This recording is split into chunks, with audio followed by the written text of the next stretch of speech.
As we all know, we are midway through the circuit breaker. We are already seeing some positive results, but we cannot be complacent, and this is the time now to continue to hunker down and give this a further push. So first, we call on everyone to do their part to minimize movement. Remember, the virus spreads through people, through our contacts with others, and when we go out and touch surfaces, and then our hands touch our faces. Yes, we can take precautions like safe distancing and wearing of masks, but the best way to beat the virus is to stay home. So if you need to go out to buy food, to buy groceries, go out alone. Don't turn this into an occasion for a family outing. And if you need to go out to exercise, exercise alone and in your own neighborhood. Don't travel out to exercise. So we call on everyone to do this because it is the best way to protect yourselves and your family members.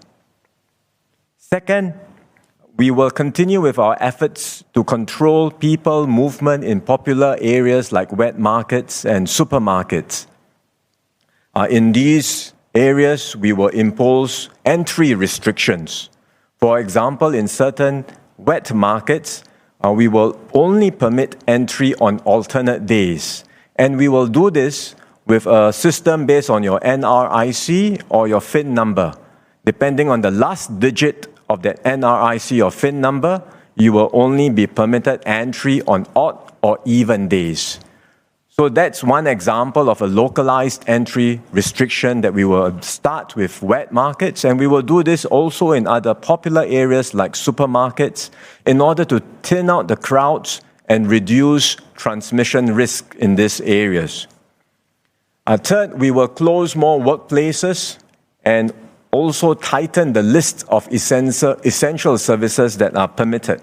I mentioned this last week, and we are now ready to make this move. This is important because when we analyzed the local infected cases that occurred after the circuit breaker, many of them have been working as part of essential services or have family members who are working, because these are the people who are still out and about. We do need our essential workers. We appreciate their contributions, but we have to reduce the numbers who are working.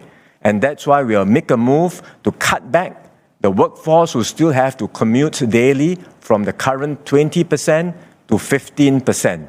And we will do this by making cuts across all sectors of the economy, but also in businesses that are consumer-facing, including in F&B and other services. So this will mean that all of us may face some degradation of services, or we may not be able to access F&B or certain services that we have become accustomed to. And I hope everyone understands why we need to make this important move. So overall, we are seeing results from the circuit breaker, but we cannot let up now. We have to make this strong push to decisively break the transmission chain. The measures that we've just announced will be in place till the 4th of May. Beyond that, we will continue with the circuit breaker for another 4 weeks to 1st of June. Depending on how the situation evolves, we will adjust the measures, and if there are clear improvements in our community transmission numbers, for example, if we see community numbers coming down to single digits, then we can consider gradually easing some of these measures. We have said from the outset that this is a prolonged fight, and we thank all Singaporeans and all residents of Singapore who have risen to the occasion and done their part through this circuit breaker period. Let us all continue to go all out to stamp out the virus and overcome this together.